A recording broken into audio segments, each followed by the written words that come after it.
নীতি ছায়া শাস্তি চাই, শাস্তি চাই, শাস্তি চাই, নীতি ছায়া শাস্তি চাই, শাস্তি চাই, ম্যানেজার শাস্তি চাই, শাস্তি চাই, শাস্তি চাই।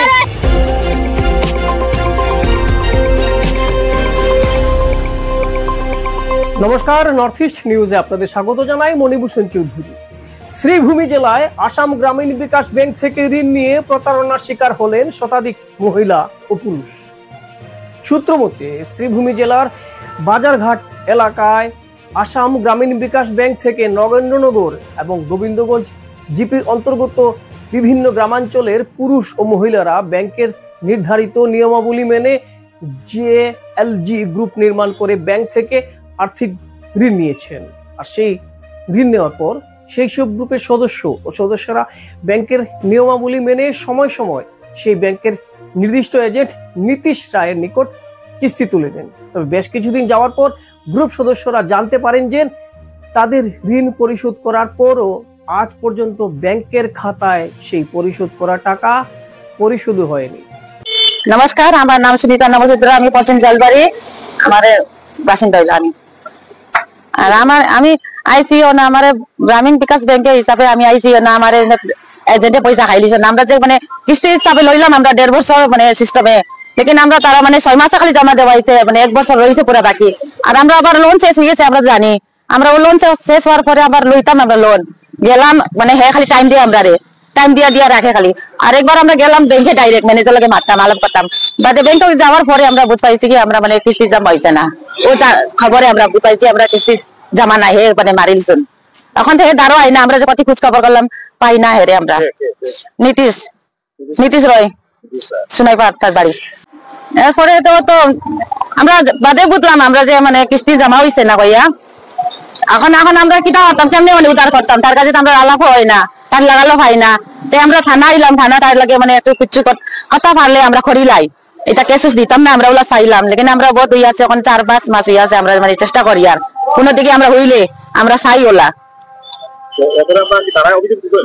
অভিযোগ দিয়েছন। এখন দেখি এখন কিতা হয়, তারা এখন কিতা করতে আমরা তখন এখন খবর তো দেয় না। তারা গেছেন 2বার, তারা এখন ফাইলা কি না ফাইলা আমরা এটা বুঝলাম না।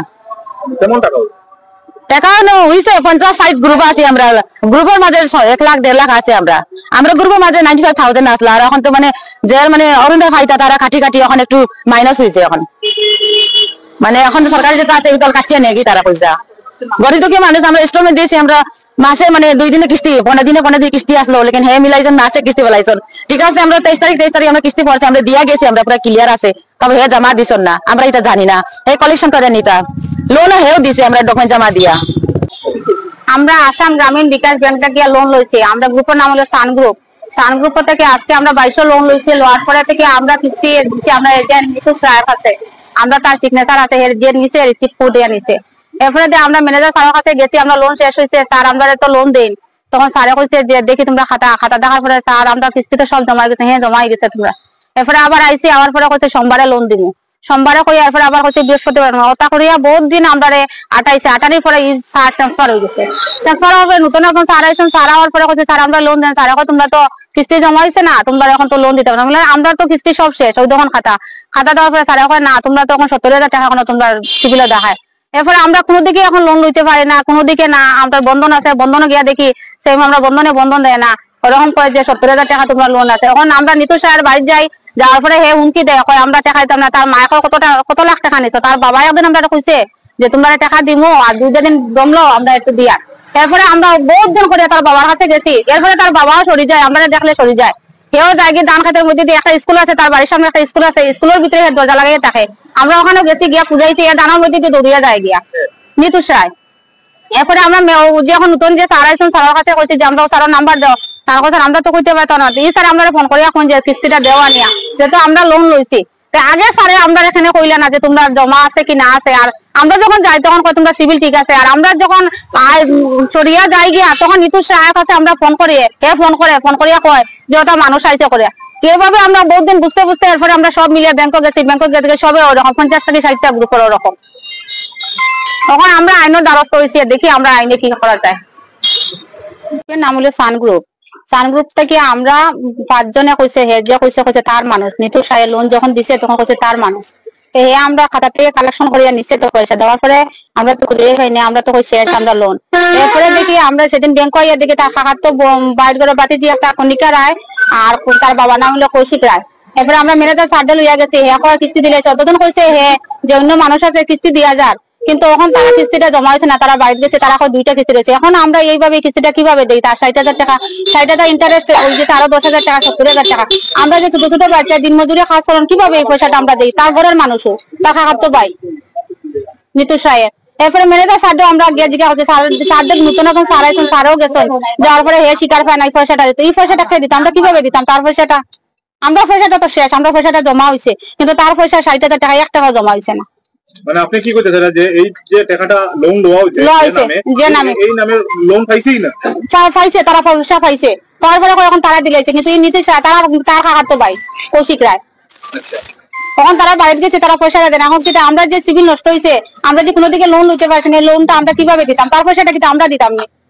তখন যে আমরা গরিব দুঃখী মানুষ কিভাবে দেই? হে লোনটা নিছে, আমরা দিতাম না, হে পয়সাটা দেয় না। নিতু সাহেব আরো কইয়া দেয়, এটা কিস্তি দেওয়া শেষ, তোমরা কইয়া দিলেছি। আমরা আসাম গ্রামীণ বিকাশ ব্যাংকটা করি। এই ম্যানেজারে যে দিচ্ছেন, ম্যানেজার না ছাড়া কোনো লোনটা দেওয়া হয়েছে নি। এই ম্যানেজারে তো কইতে পারেন যে আজকে তোমরা কিস্তি জমাও না। আমরা যখন আগে ব্যাংক জানি যে কিস্তিটা পড়ে নি না নি, তখন ম্যানেজারে কইতে পারেন না যে তোমরা কিস্তিটা পড়ে না, তখন তো আমরা এই পয়সাটা দেওয়া বন্ধ করিলাই। এরপর আমরা যখন খাতা দেখাই, তখন খাতাও তো সারা দেখছেন, দেখিও তো কইতে পারেন যে তোমরা তো খাতা দেখা যায় কালেকশন হয়েছে, কিন্তু তোমরা লোন অ্যাকাউন্টে তো পয়সাটা করেন নাই। আর এই ম্যানেজার সারা লোকে যোগাযোগ করিয়া এরকম কথা, এই ম্যানেজার সামনে একটা সিটকারি আছে, সিটকারি লাগাই রাখি দেন, আমরা ব্যাংকের ভিতরে ঢুকতে দেয় না। মিতু বর্মন ম্যানেজার। আমরা এই পয়সা সব দায়িত্ব দিছে আমরা এই ম্যানেজার স্যারে, আমরা ম্যানেজার সারা লোকে যোগাযোগ করে লোনটা লইছে।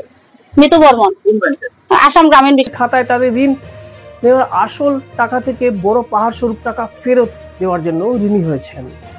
তবে এখন প্রশ্ন হচ্ছে যে ঋণ পরিশোধ করার পরও কেন আসাম গ্রামীণ বিকাশ ব্যাংক বাজারঘাট শাখায় আজও তাদের পরিশোধ করা ঋণ পরিশোধ হয়নি? ভুক্তভোগী অভিযোগকারীরা জানান যে তৎকালীন ব্রাঞ্চ ম্যানেজার নিপজ্যোতি বর্মনের সময় এই প্রতারণা হয়েছে, আর এজেন্ট হিসেবে তৎকালীন ব্রাঞ্চ ম্যানেজার নিপজ্যোতি বর্মনের সময় থেকে এখন পর্যন্ত নীতিশ রায় নামের যুবক সেই সব গ্রুপ থেকে কিস্তিগুলি ব্যাংকের হয়ে সংগ্রহ করেছিল। গ্রামাঞ্চলে সেই সব গ্রুপের আর্থিকভাবে দুর্বল ও অসহায় পরিবারের পুরুষ ও মহিলারা দিশেহারা হয়ে বারবার বাজারঘাটের আসাম গ্রামীণ বিকাশ ব্যাংকে তাদের অভিযোগ তুলে ধরেন, কিন্তু কে শুনবে তাদের অভিযোগ? অসহায় পুরুষ ও মহিলারা কোথায় যাবেন তাদের দুঃখের কথা জানানোর জন্য? শেষমেশ 50-এর অধিক গ্রুপ সদস্যরা বাধ্য হয়ে রাতাবাড়ি থানায় যে এলজি গ্রুপগুলোর সাথে হওয়া প্রতারণায় জড়িত তৎকালীন ব্রাঞ্চ ম্যানেজার নিপজ্যোতি বর্মন ও ব্যাংক এজেন্ট নীতিশ রায়ের বিরুদ্ধে এক অভিযোগনামা দায়ের করেন।